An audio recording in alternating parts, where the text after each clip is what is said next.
Direto da redação, você ouve agora o podcast Outra Visão. Apresentação, Paulo Cunha.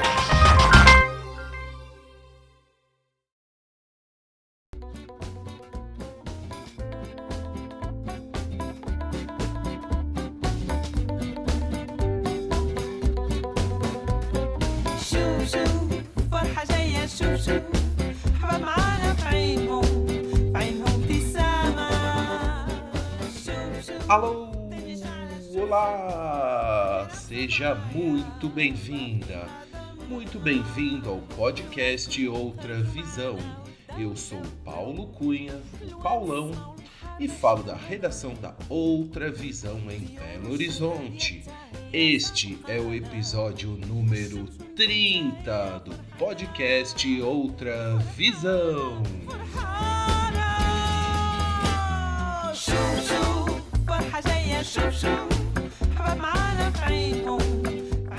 A nossa entrevistada é jornalista profissional há mais de 30 anos. Também é formada em História e desde os 13 anos, quando começou a trabalhar, já fez um pouco de tudo, de metalúrgica a repórter e editora de revistas especializadas, entre outras atividades. Nascida no Bexiga, tradicional bairro italiano da capital paulista, ela mudou-se ainda menina para a cidade de São Bernardo do Campo, no ABC Paulista, onde reside até hoje. Com talento nato para escrever, a nossa entrevistada domina a língua portuguesa e a arte de escrever ótimos textos. Em seu blog, o depoisdos39.com.br, é possível conferir. E o mais legal, ela deu algumas dicas para uma boa redação durante a nossa conversa. Agora imagine que a nossa entrevistada trabalhou no departamento de comunicação de uma campanha para prefeito de uma cidade na região metropolitana de São Paulo.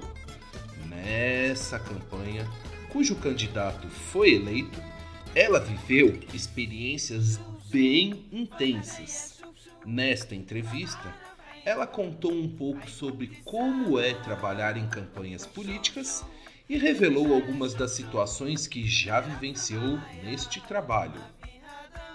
E é com muita alegria que recebemos no 30º episódio do podcast Outra Visão, Maria Rita Paladino Franco.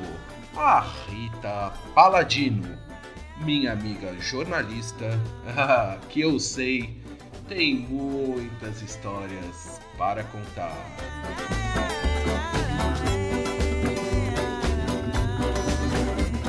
Acompanhe a entrevista.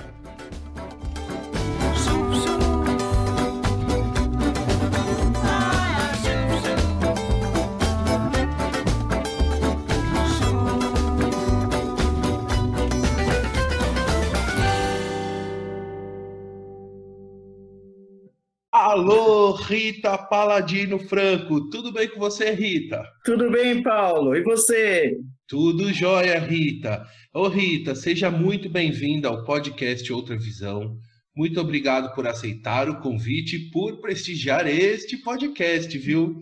É com muita alegria que eu te recebo aqui para a gente bater um papo bem descontraído sobre jornalismo, viagens, comunicação. Rita, você é formada na Universidade Metodista de São Paulo. Você tem 30 anos de carreira no jornalismo, né? Eu queria que você relembrasse um pouco do início da sua trajetória no jornalismo. O que você pode contar para os nossos ouvintes aqui do podcast? Na verdade, eu tenho mais de 30, tá? Porque eu comecei no jornalismo quando eu já estava na faculdade, ainda brincando de foca. Então foi assim que eu comecei. Comecei escrevendo para um jornal que tinha dentro da faculdade, que era o Rude Ramos Notícias. A gente fazia programa de rádio na faculdade.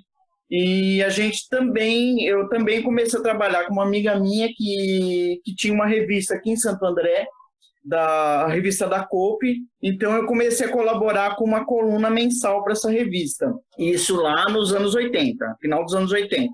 Nos anos 90 em diante foi uma coisa assim, entendeu? Foi entre decidir se eu ia realmente ser jornalista ou se eu ia ficar metalúrgica, porque até então eu trabalhava numa empresa metalúrgica, tá? E aí decidi, falei, não, quando chegou 96 mais ou menos, eu fui, e logo de cara, assim, eu entrei, aquela coisa, fazendo 3 coisas ao mesmo tempo, fazendo rádio escuta na PAN, fazendo a revista, na época era a revista, peraí, deixa eu lembrar, Ponte Aérea.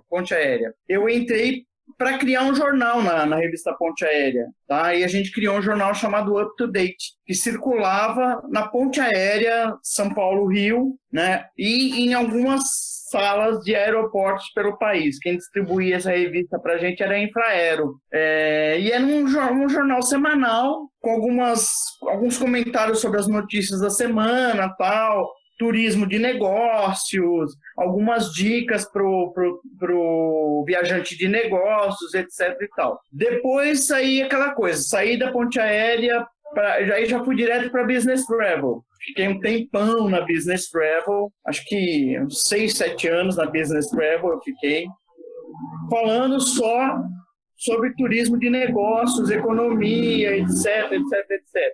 Foi praticamente aí a minha carreira. Depois eu tive uma breve passagem na revista dos eventos, onde a gente se conheceu, né? Exato. Passamos juntos por muitos perrengues naquela revista. Exatamente. Mas fizemos o nosso trabalho. Uhum. Depois daí eu continuei aquela coisa. Eu fui fazer a Turismo em Números. Depois da Turismo em Números eu fiquei como freela. Fiquei freelando, tá? Aí eu passei a fazer freela. Fazia freela para revistas, fazia freelas... escrevia roteiro de vídeo, de rádio. Depois disso, o que mais que eu fiz durante esse período todo? Né? Porque eu saí da revista dos eventos deixa eu lembrar, foi em 2002. Foi logo depois do...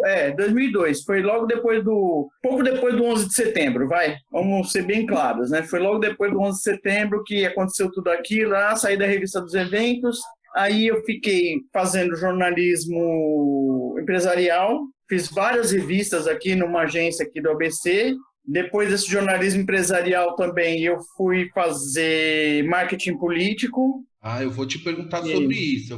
Ô Rita, então vamos então voltar um pouquinho no tempo. Me conta, então você foi, antes de ingressar no jornalismo, você foi metalúrgica? Me conta um pouquinho dessa fase assim da sua vida. Como é que é? Você trabalha, aonde você trabalhou? O que você fazia exatamente? Olha, eu já fiz um pouco de tudo nessa minha vida, tá? Porque eu comecei a trabalhar com 13 anos. Então, assim, eu acho que não vai ter tempo nesse podcast para contar tudo que eu fiz. A gente arranja um tempinho, sim. A gente arranja.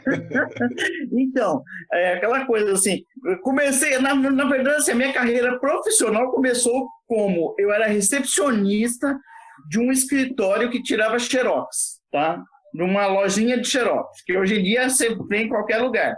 E eu era recepcionista ali. Então, eu tirava xerox, não sei o quê. A gente fazia uns trabalhinhos para as pessoas, tipo, datilografar currículo para as pessoas, entendeu? Porque o pessoal não tinha muito recurso antigamente. Então, tinha que procurar esses escritórios. Aí, depois, eu entrei numa indústria química. Assim, eu fui... aquela coisa. Aí, eu entrei numa indústria química. Trabalhei muitos anos numa indústria química. Aí dessa indústria química eu fui para metalurgia. Isso já estava na faculdade, tá? Porque eu entrei em indústria química aquela coisa, eu fui metalúrgica, fui para química, fui metalúrgica de novo, tá? Uhum. Então, assim, foram os desempregos que você vai tendo na vida, né? Vai tocando. Porque trabalhei um tempo. Você é nascida na cidade de São Bernardo? Não, São Paulo. Eu nasci no Bexiga. Eu nasci no Bexiga. Mas a sua relação com o ABC Paulista se deu com esses trabalhos? Não, na verdade, assim, a minha mãe trabalhava na Secretaria da Fazenda. Ela tem um cargo que nem existe mais na Secretaria da Fazenda, porque não existe mais coletoria estadual. Minha mãe trabalhava na coletoria estadual de São Bernardo do Campo, tá? Então a gente mudou para São Bernardo por conta do trabalho da minha mãe, em 67. São Bernardo não era nem um décimo do que é agora, tá?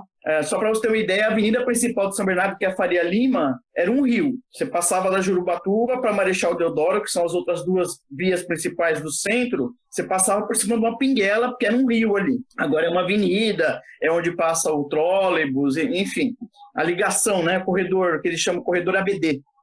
Que é São Bernardo, Santo André, Diadema, São Paulo, tá? Antes de acontecer tudo isso, né? A gente mudou em 67, eu tinha 6 anos de idade. Tanto que, assim, foi engraçado porque em 67 eu tava fazendo 6 anos e a minha mãe, como eu fazia 6 anos no meio do ano, minha mãe resolveu que ela tinha que me colocar na escola antes. Como eu já estava alfabetizado em casa, então eu entrei na escola antes da hora. Aí aquela coisa, fiz escola normal. Eu acho que eu fui a última turma a fazer exame de admissão para entrar no ginásio, porque antes era ginásio, não era primeira ou oitava série. E daí aquela coisa, eu saí da oitava série e fui fazer colégio técnico, porque eu não queria... as opções, ou você fazia o científico, ou você fazia curso para ser professora. Eu não queria nenhuma das duas coisas. Magistrado. Aí eu falei, olha, não quero fazer nada disso. Aí aquela coisa, eu fiz um ano de ETE, que é a Escola Técnica Industrial, eu fazia eletrônica.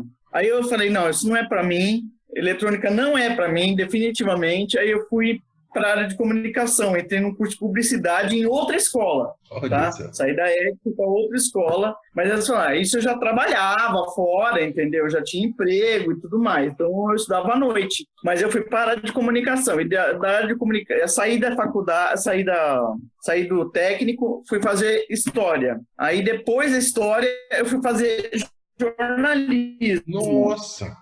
E nisso tudo aquela coisa, entendeu? Eu fui fazendo as coisas, assim, mas que não tinham absolutamente nada a ver com o trabalho que eu fazia.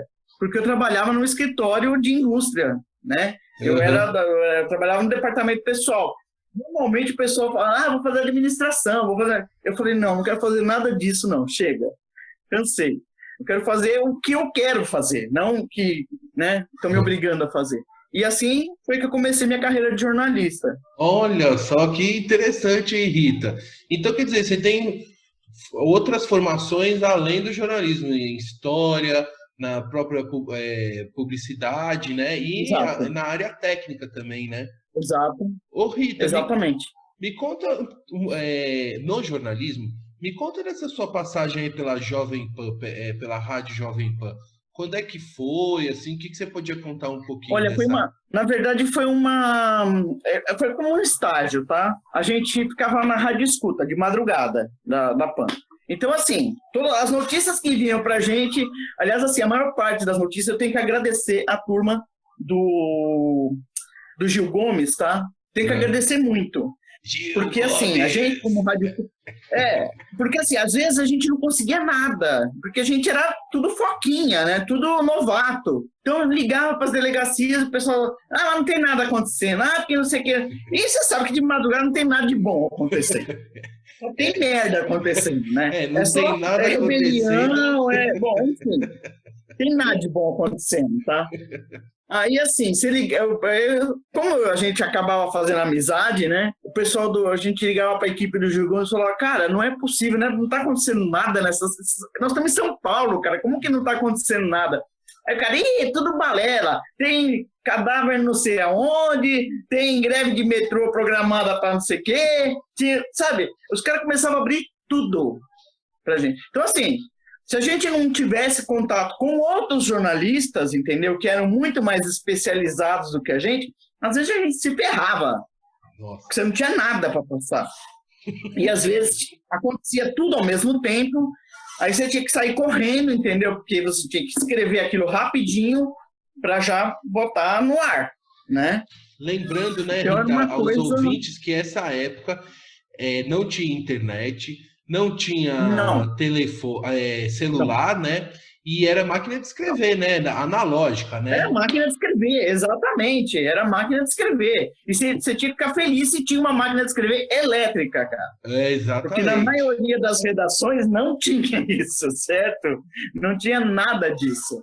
A gente ainda é do tempo de fazer fotolito, pestap, essas coisas, né? Que não existem mais também. Ah, então, eu quero que você conte um pouquinho também dessa parte gráfica, assim, do mundo, né, das revistas, porque você, né, depois da Jovem Pan, como você falou, você passou pela Ponte Aérea, pelo jornal Ponte Isso. Aérea, e ficou muito tempo lá na revista Business Travel, que foi uma revista muito importante na época, né, desse segmento de viagens de negócios, que foi uma revista muito importante, né, nos anos 90, assim, ela era uma revista bem respeitada.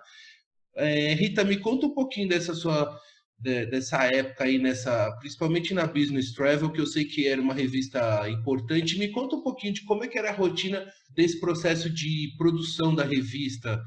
Como é que era Você viajava muito, muitos eventos, muitos acontecimentos, como é que era? Olha, eu não viajava tanto quanto eu gostaria de viajar. Viajava bastante. Mas era engraçado porque, assim, tinha vários colegas que, obviamente, a gente dividia as viagens, né? Porque não dá para você fazer tudo. Não dá para você ir em todos os eventos, não dá para, né? Enfim, a gente tenta cobrir o máximo possível, mas normalmente você tem uma redação. Na época já era uma redação que o pessoal já estava começando a enxugar as redações, entendeu? Tentar fazer o máximo com o mínimo de pessoas.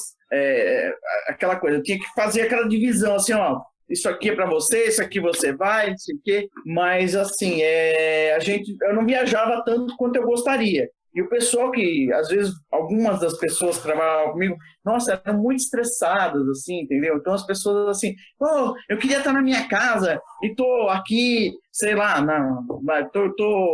tô na Espanha. Aí você fala assim, cara, pelo amor de Deus, você tá na Espanha, curte aí, né? Aproveita a oportunidade que você tem, porque, assim, muitas das pessoas não percebiam a oportunidade que eles tinham de conhecer coisas novas civilizações, entendeu? Abrir os horizontes, porque é o que mais eu ganhei nessa vida, tá?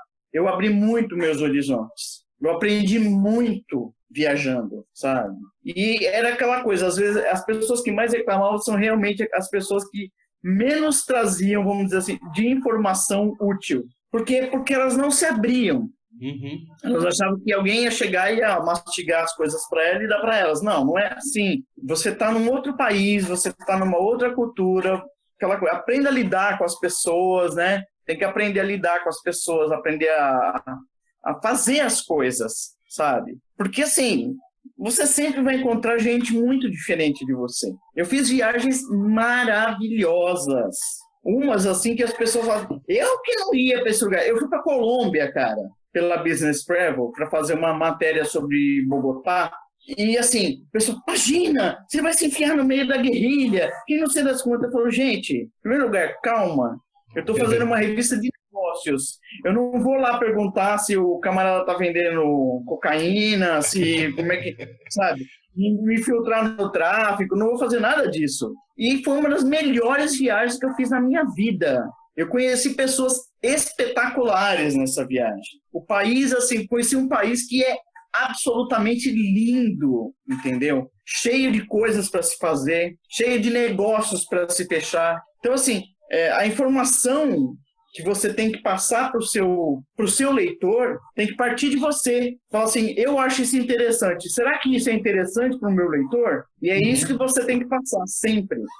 Uhum. Você tem que pensar assim, como o leitor vai ver essa matéria? Ô Rita, e você se lembra de você falou dessa viagem para a Colômbia, alguma outra grande reportagem ou matéria que você escreveu que você tem uma lembrança, um carinho especial assim? Nossa, são tantas. Meu Deus do céu. Mas são muitas. Uma, sim. Jamaica. Jamaica foi sensacional. Aliás, assim, foi sensacional por vários motivos. Primeiro, porque é um país onde o povo lá é muito parecido com o povo brasileiro no sentido de afetividade. Mas, assim, obviamente, com aquele povo que a gente gostaria que o brasileiro fosse, entendeu? Mais afetivo, porque ultimamente a gente não anda vendo nenhuma afetividade. Mas, assim, um povo que foi colonizado por outro tipo foi outro tipo de colonização. A colonização inglesa era completamente diferente da portuguesa ou da espanhola. Então, assim, eu conheci um tipo de ex-colônia que era muito, muito, muito diverso. tá? E assim, pessoas incríveis. E assim, tive a felicidade que na época que a gente foi, a Jamaica tinha se classificado para a Copa do Mundo e o técnico deles era não sei nem o nome dele. Eu sei, o bigode, um de bigode. O de bigode que era brasileiro. Daqui a pouco era brasileiro. Uhum. E assim, nossa, eles só faltaram carregar a gente no colo, entendeu? Porque, imagina, eles tinham se classificado para a Copa do Mundo, estavam felizes da vida, entendeu? Porque, assim, são futeboleiros como qualquer britânico ou ex-britânico, tá? Futeboleiros mesmo, de jogar futebol na praia, de jogar futebol de pelada, tudo igual, tá? De torcer tudo pro Corinthians, né? Vamos fazer carrinho de rolimã? Vamos fazer carrinho de rolimã. Sabe aquela coisa moleque que a gente tinha? Foi muito legal, foi muito legal. Foi uma viagem assim que foi inesquecível, tá? Não só porque o lugar é lindo também, porque eu fiz coisas que eu jamais faria em outros lugares, mas porque assim, eu aprendi muito lá. Aprendi muito. Ô, Rita, então, com a sua formação em história, em jornalismo, então, nas suas reportagens, a sua visão também, sempre associava muito a questão histórica de um destino ou de um acontecimento com o fato que estava acontecendo, assim, com o que você queria retratar, né? Sim, eu sempre usei muito isso. Até porque, assim, o Brasil não está do jeito que está porque a coisa foi acontecendo à toa, entendeu? Foi por uma série de fatores que nós chegamos a isso que nós estamos. Assim como todos os países e todas as civilizações. Você não está no ponto que você está, ou não está acontecendo tal coisa, assim, não caiu do céu, entendeu? As situações não caem do céu. Elas vêm uma série de fatores que vão desencadeando tudo isso. No nosso caso aqui, infelizmente, eu acho que o pessoal fala da questão da educação e eu bato nisso, sabe? Porque, assim, educação não é o que você tem na escola. Educação é o que você tem na sua casa. O que você tem na sua escola é instrução. E essa instrução, aliada com a educação que você traz à sua casa, entendeu? Faz você criar um ser que pensa. Infelizmente, eu acho que nós falhamos miseravelmente nisso. Nós não criamos muitos seres pensantes. Nós criamos repetidores, entendeu? E isso é um problema. Como a parte de história, eu falo muito nisso. O pessoal fala assim, história é tudo decoreba. Não, filho, se você não aprender história, você vai continuar repetindo os mesmos erros que já foram cometidos. Estamos repetindo, inclusive, um erro que foi cometido nos anos 30, tá? Mas as pessoas ainda não se deram conta disso. Ou não sabem, ou fazem questão de tampar os olhos para não ver. Mas é isso. E qual Infelizmente, é isso. Nós estamos repetindo. É exatamente o erro de achar que você entrar na linha dura. Vamos lá, vamos ser aquela coisa. Tem que fechar tudo mesmo, o povo que se dane, entendeu? Se eu estou na boa, então o resto do mundo, eu não quero saber se o resto do mundo está comendo lixo na rua, sabe? Essa é uma coisa quase cruel, mas é fascista isso. Isso é próprio do fascismo, entendeu? Você acha que tudo se vai resolver com o Estado dizendo para você, olha, você tem que fazer isso, olha, isso aqui não pode existir. Olha, você é um folgado que quer tudo na sua mão.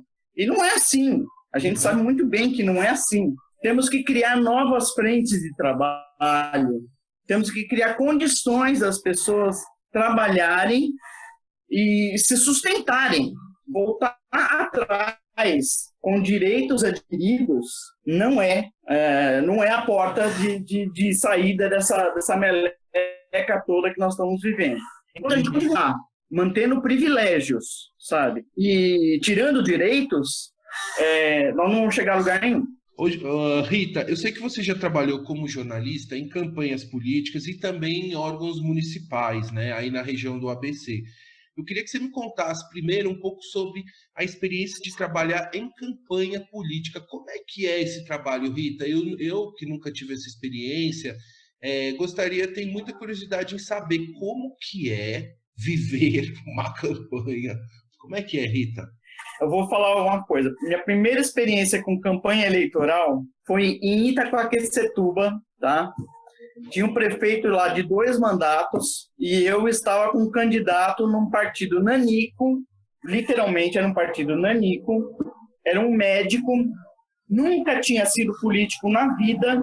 E assim, o camarada era conhecido por um projeto que ele tinha, o nome do candidato é Mamoru Nakashima, ele tinha um projeto de controle de natalidade, que ele fazia num clube japonês que tinha lá em Itaquá, que era o Kaikan.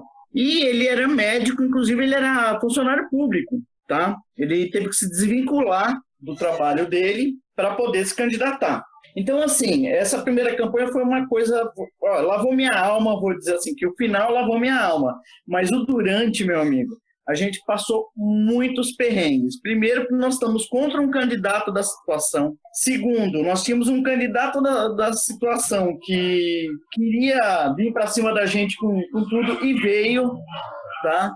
Então, assim, a gente teve cartaz queimado, eu ia levar o Mamoru, às vezes, em entrevistas, e você sabia que aquilo era uma carta marcada, entendeu? A gente tinha que desbancar o jornalista que estava entrevistando a gente, porque muitas vezes o jornalista era um camarada da situação. O cara só queria demolir o Mamoru. Só que, assim, é difícil você demolir uma coisa que você não tem como, né? Então, assim, ele tinha muita integridade, etc e tal, e assim a gente foi tocando. Resumindo, o resumo da ópera, quando chegou mais ou menos a umas 2 semanas da eleição, do primeiro turno da eleição, o Mamoru já demonstrava uma tendência de subida enorme, entendeu? Ele já tinha uma curva ascendente na pesquisa eleitoral. E a gente estava tentando demonstrar isso, aquela coisa, que também tem essa, né? Você está lidando com muitas frentes, não é só... O pessoal pensa em campanha eleitoral, pensa nesses chatos que ficam passando na rua, enchendo o saco, panfletando, etc. Isso aí, cara, é uma mínima parte da campanha. É uma mínima parte. Você tem que fazer o seu candidato aparecer onde der. Você tem que usar... Na época, foi quando a gente começou a usar rede social para fazer a campanha. Isso que eu ia te perguntar. Foi quando a gente começou a usar Facebook, cara. Era uma coisa incipiente ainda, entendeu? Ainda era aquela coisa assim, é para você ter amiguinho. Não é para você ter amiguinho. Foi quando a gente começou a realmente trabalhar a rede social. E foi muito, muito, muito trabalhoso e prazeroso. E a gente criava postagens do Mamoru, entendeu? Que eu queria saber, você fazia a parte da assessoria de comunicação, produção dos textos institucionais, como é que era Eu fazia tudo. Tudo. Na verdade, eu fazia tudo. A única coisa que eu não fazia, entendeu, era criar, vamos dizer, as imagens, a parte de imagens que a gente usava. Mas de resto, eu era assessora do Mamoru, eu treinei o Mamoru, fiz media training com ele, porque ele tinha muita capacidade para falar, por exemplo, no Kaikan lá, no projeto dele, entendeu? Mas ele não tinha capacidade nenhuma para ir para uma rádio responder uma entrevista. Ele não tinha aquele jogo de cintura do político profissional, vamos dizer assim, tá? Então, assim, eu tive que fazer media training com ele. Foi bem difícil. Então, assim, de resto, eu fazia praticamente tudo com ele.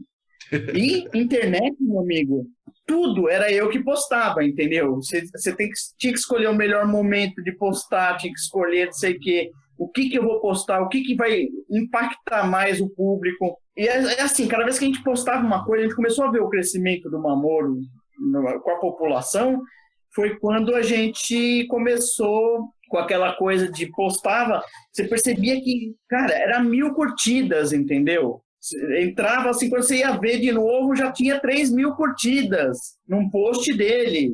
Então, assim, o cara começou a fazer um impacto via rede social. Foi aí que a gente começou a ver que tinha algum impacto a rede social, tá? E aquela coisa de andar na rua é legal, era muito bom. Aliás, o Mamoru era ótimo nisso. Ele não se esquivou em nenhum momento de nada que a gente pedia para ele fazer. Nada. Sabe? A gente fala, Mamoru, você precisa estar às 5 horas da manhã na entrada da estação de trem de Itaquaquecetuba para falar com as pessoas. Às 5 horas da manhã o Mamoru estava lá. A disciplina oriental, né?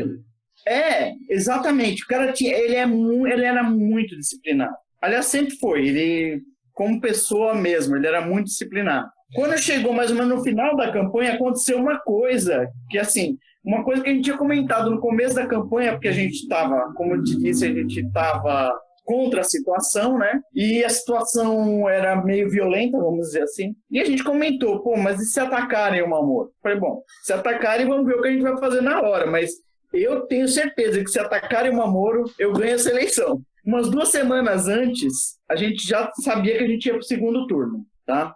Umas 2 semanas antes do primeiro turno, a gente já sabia que a gente ia para o segundo turno. Atacaram o Mamoro, a comitiva dele, num bairro da cidade. Agrediram ele?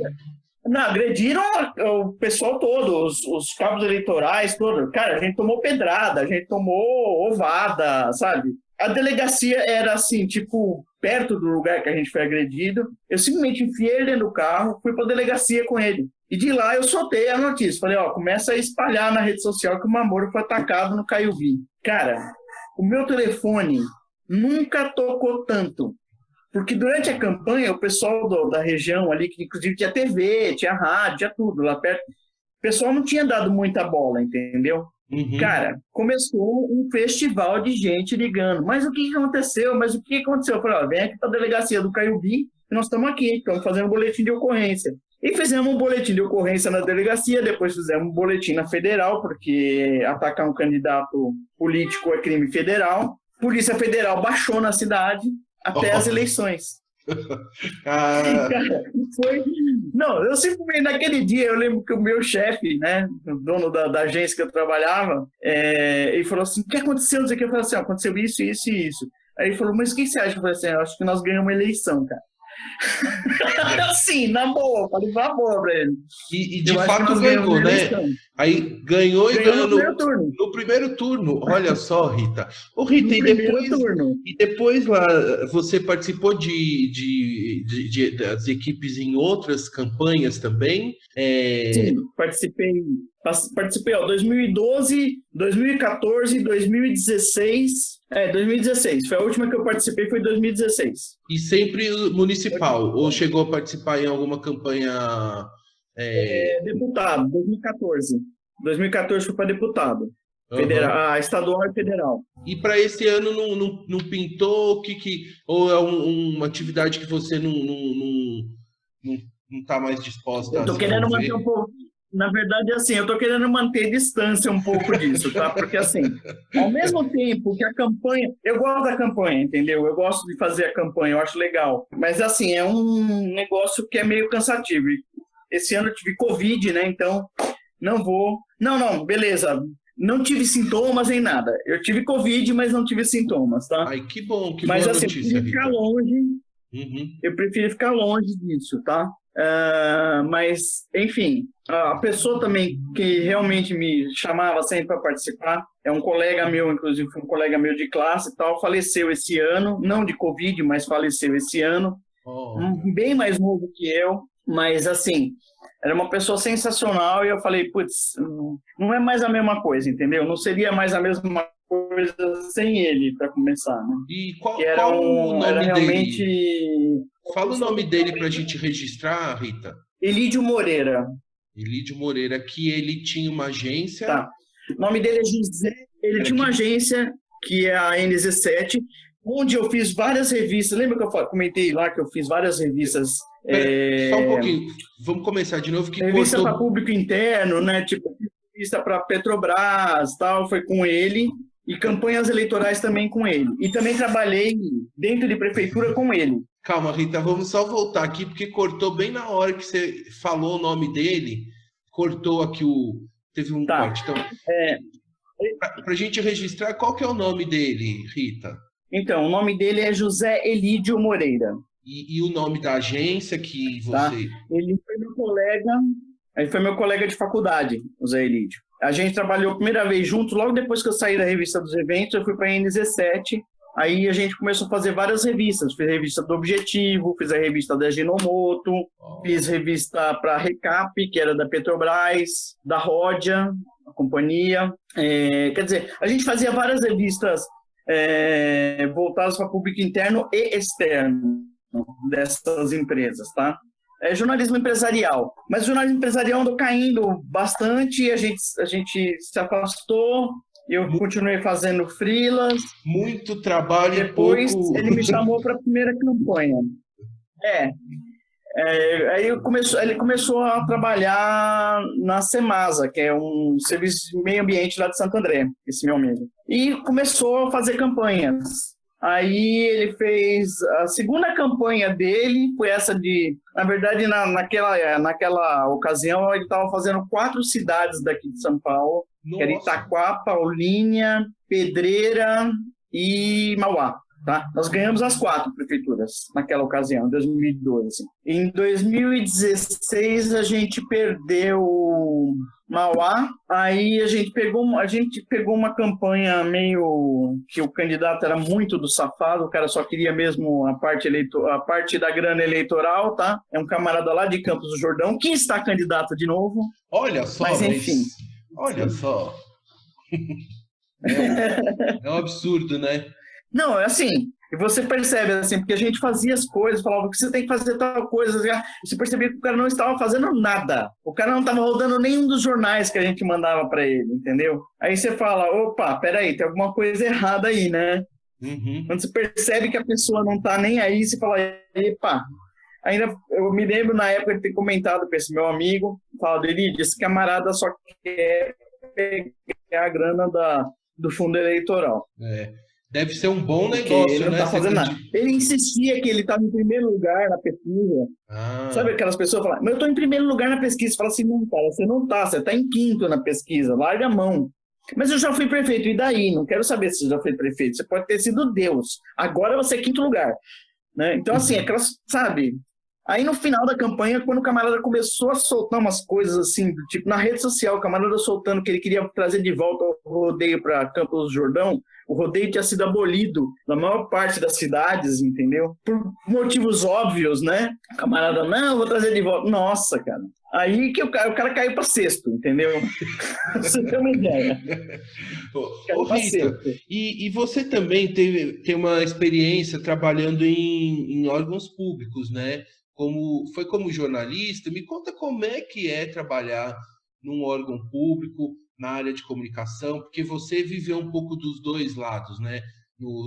Nas publicações, no setor privado, né? Também tendo acesso a grandes empresas, conhecendo esse mundo corporativo, e de repente viver a comunicação no setor público. Como é que funciona, Rita?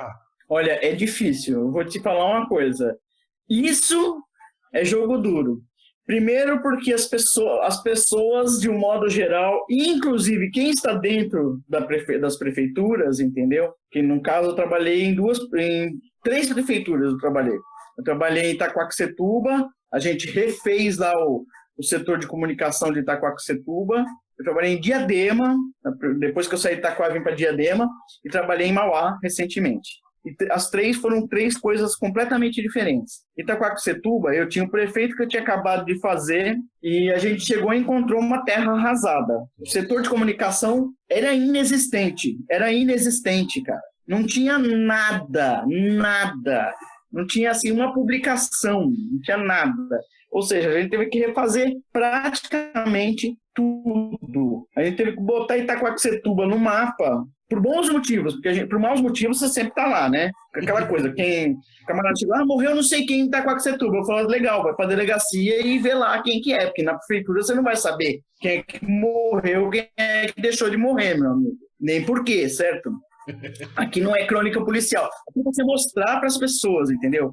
Que você tá ali para divulgar o trabalho da prefeitura em prol da população, nossa, é muito difícil. Aí eu encontrei, foi quando eu saí, depois que a gente refez isso, eu saí de lá, porque o salário não era, né, nem perto do que eu estava acostumada, vim para Diadema, me chamaram, inclusive, aqui, aquela coisa assim, não foi por...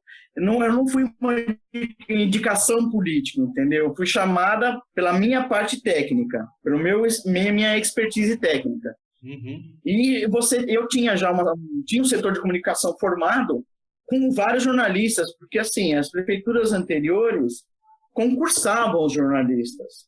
não era jornalista, não era indicação política, entendeu? Então os jornalistas estavam lá, era o camarada que está lá e pronto, acabou. Funcionário público, entendeu? E assim, não tive grandes problemas com os jornalistas, eu tinha mais problemas, entendeu? Justamente com os chamados comissionados, que os caras achavam que eles só tinham que entrar lá, sentar e ficar feito um bando de dois de paus enquanto o resto do mundo trabalhava para eles, né? O cara às vezes não sabia, mal sabia escrever o nome dele, mas estava lá porque, pô, ele andou com o prefeito, eu tinha que dar um cargo para ele, né? E, infelizmente, até acabar esta gestão que está agora, certo? Que destruiu a cidade, é isso que vai ter. Inclusive, eu fui saída, vamos dizer assim, da prefeitura de Diadema, porque por justamente falar assim, olha, você fez uma coisa que você não podia fazer, e eu tive coragem de chegar para o prefeito e falar assim, olha, você fez uma coisa que é um crime, certo? Se eu pudesse, eu te denunciava. Eu não posso porque eu estou presa a um contrato com você, tá? Mas que você fez uma coisa que é um crime, você fez. E assim, literalmente, nós estamos há 8 anos com um camarada que não no setor macro, né? Vamos destruir as coisas, em vez de tentar fazer alguma coisa realmente de útil. A impressão que eu falo para as pessoas que às vezes a impressão que eu tenho na política é que o camarada faz assim, esse brinquedo que ele tem, eu quero, mas eu não vou conseguir ter. Então eu vou destruir o brinquedo dele porque eu não consigo ter. Já que eu não posso ter, sabe? então ninguém tentar vai ter, né? O seu próprio, a pessoa vai e destrói o do outro.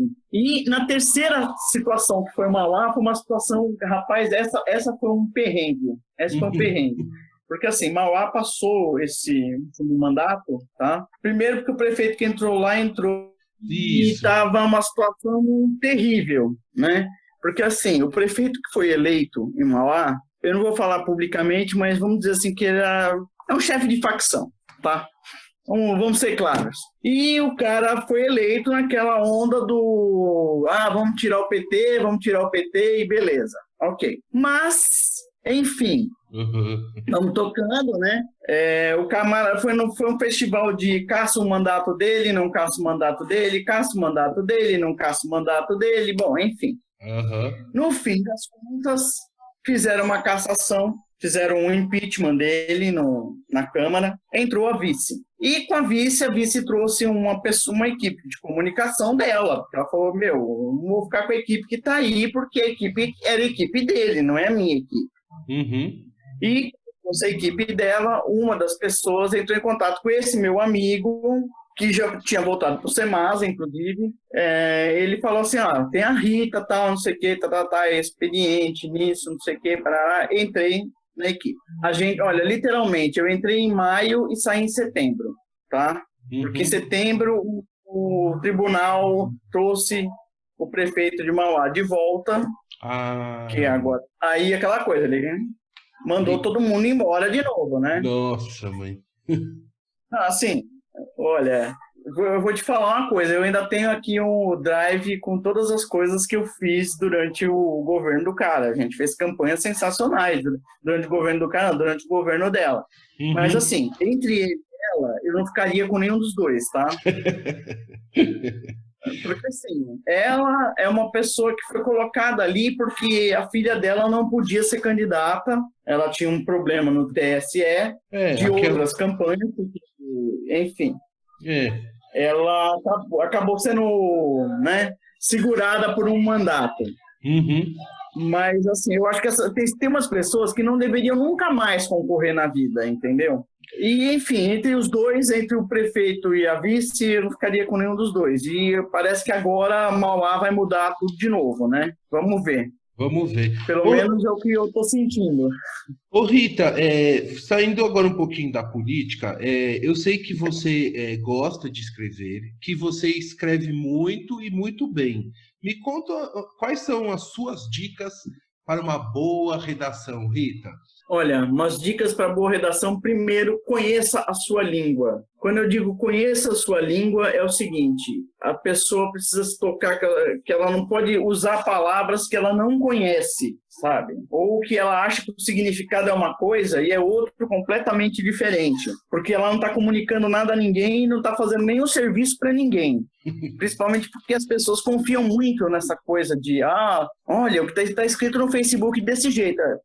Está escrito no Facebook e está escrito errado, né? Uhum. Porque assim, a pessoa tem Facebook, mas não consegue ter um dicionário em casa, né? É difícil. Começa daí. É aquela coisa, conheça a sua língua. A língua portuguesa não é tão difícil assim. E eu acho que a gente fica estudando muitos anos dessa língua para não conhecê-la. Começa daí. Uhum. Então, a gente precisa realmente tomar atento nisso. A segunda coisa, conheça o assunto sobre o qual você vai escrever. Não fala coisa na base do achismo, entendeu? Porque isso é muito perigoso, tá? É a tal da coisa assim que eu brinco, né? Eu sou blogueira, você sabe disso. Uhum. Isso aqui cura o câncer. Não, cara. Não é isso aqui cura o câncer, sabe? Você não sabe. Você não é médico para falar isso, né? Não fala isso. Não seja assim, né? Mas o que você vai fazer, né? Enfim, essa é uma das coisas. A terceira é o seguinte: faça frases com começo, meio e fim. E leia as suas frases antes de publicá-las. Se não fizer sentido, entendeu? Uhum. Aquela coisa assim, leia e tente entender, tente interpretar o seu texto, tá? Porque assim, obviamente, muita gente não vai entender, a gente sabe que o problema de interpretação de texto aqui é terrível no país, né? Uhum. A gente fala algumas coisas, a pessoa, não sei o que dizer, cara, não foi isso que eu quis dizer. Eu quis dizer outra coisa completamente diferente disso que você entendeu. Só que assim, eu não posso entrar no entendimento da pessoa. Mas assim, você tem que ser o mais claro possível, o mais conciso possível.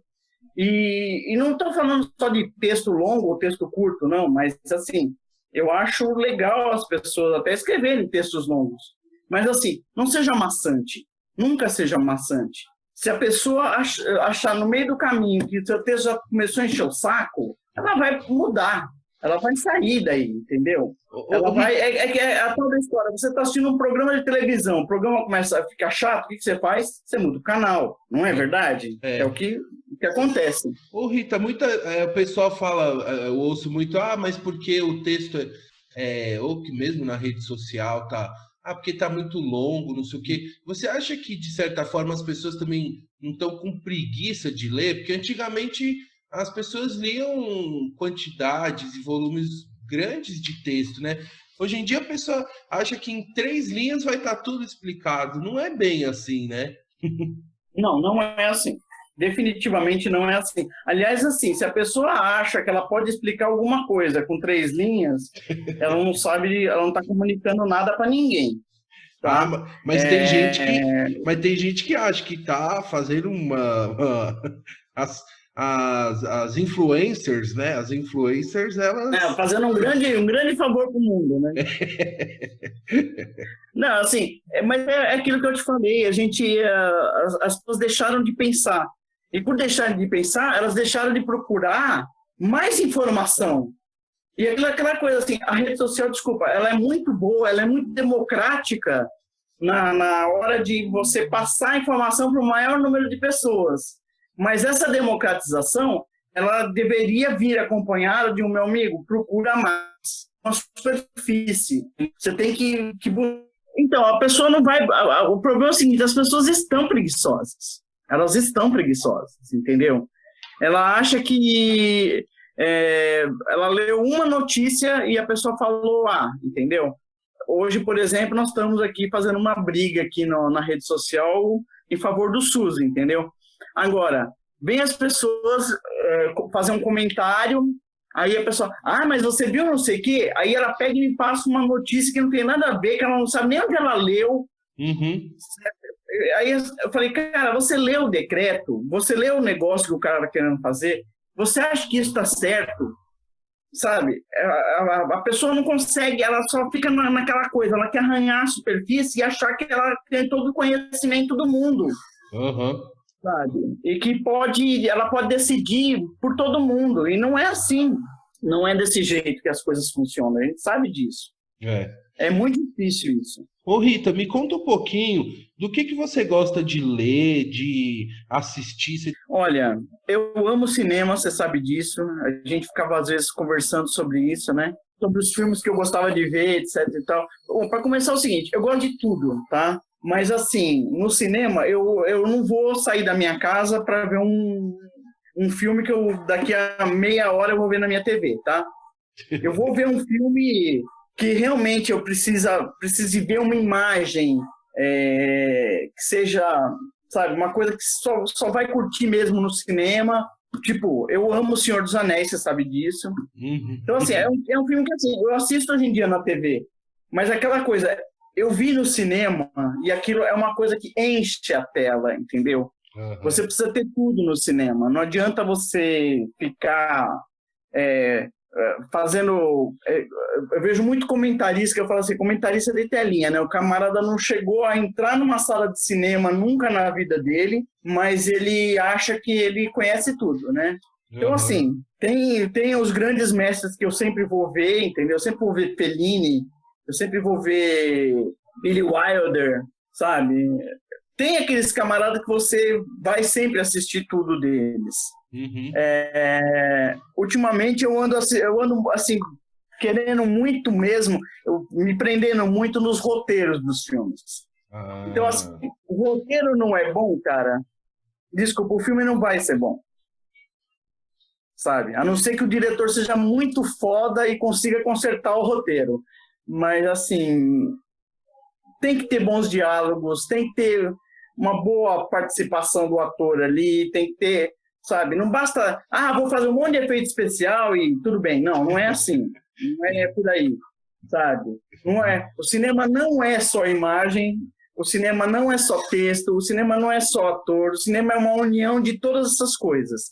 Então, assim, eu gosto de ver filmes com bons roteiros. Aliás, tem um filme que me recomendaram esses dias, caramba, os 3 de... agora não vou lembrar. Ai, Jesus Cristo. Peraí, deixa eu pesquisar. Vou pesquisar no Google, tá? Pode pesquisar.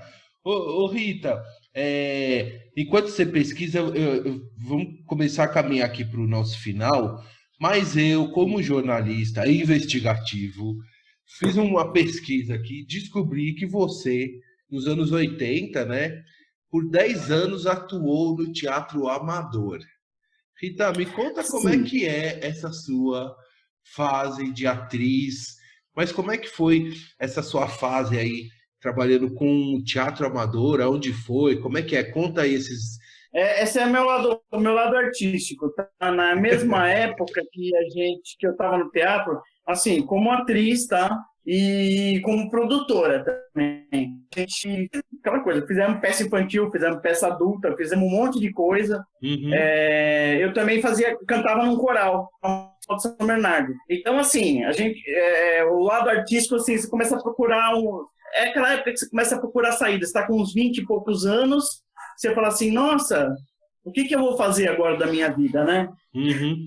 Então, assim, você começa...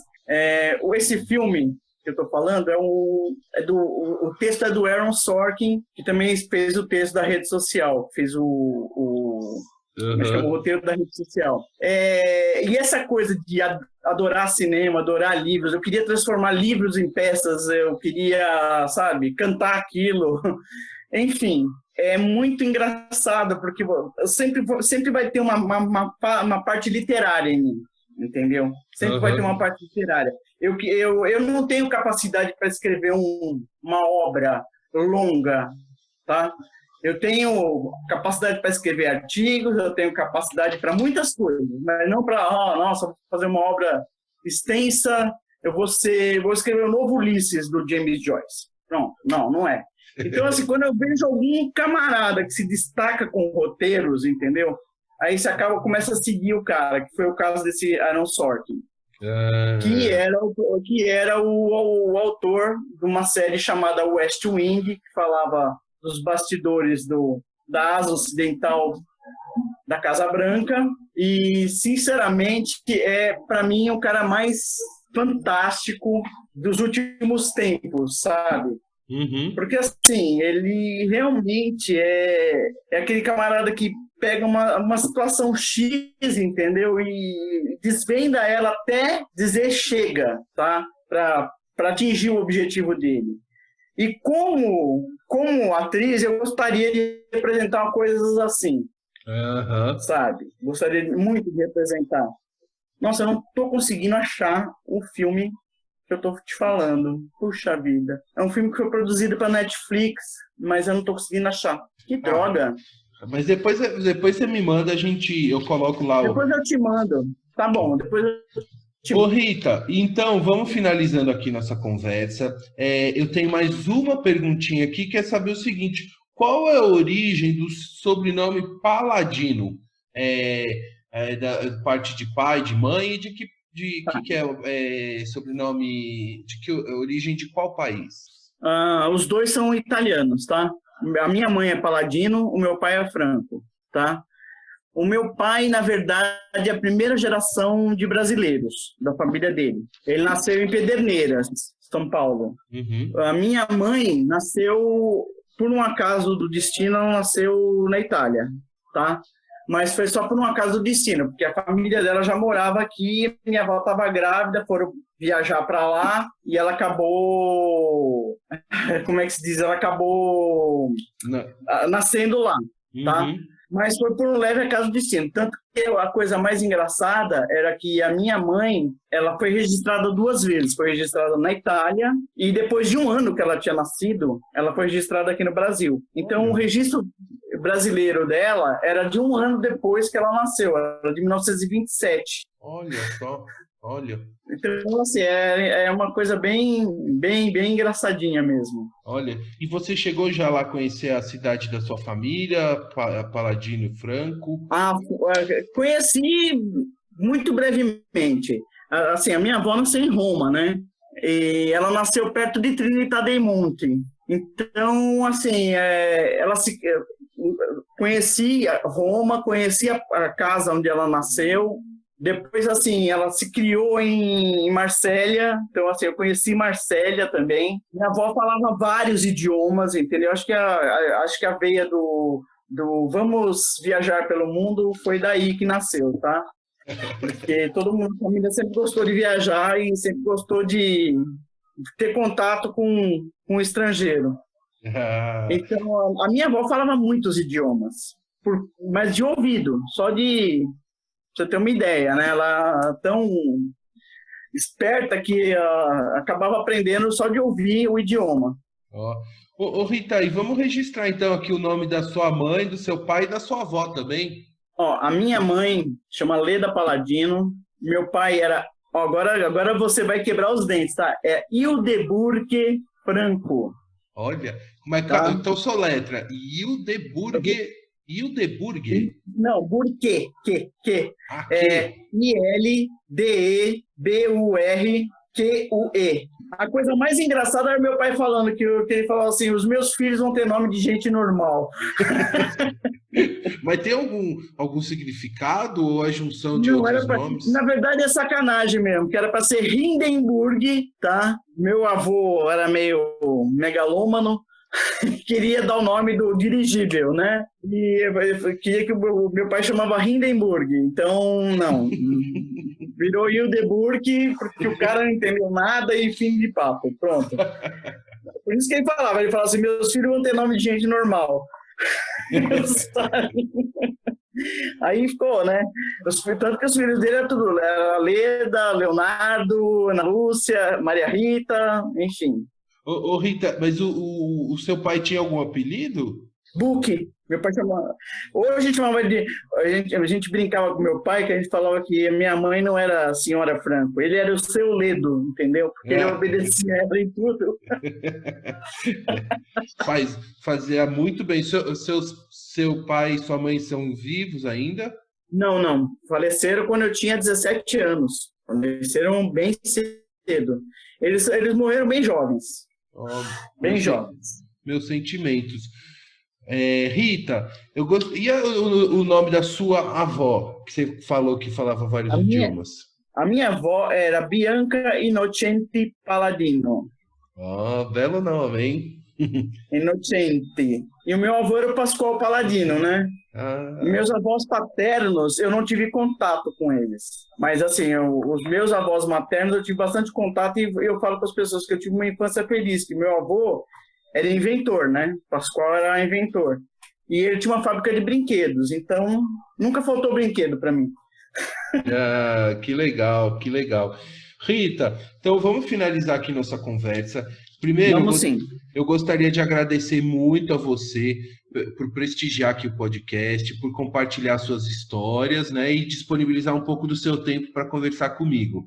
Mas antes, eu gostaria de agradecer também a todos os ouvintes que acompanharam até aqui essa ótima entrevista com a Rita, a família Paladino Franco, né, que com certeza vai ouvir essa entrevista até o Opa, final, né, Rita?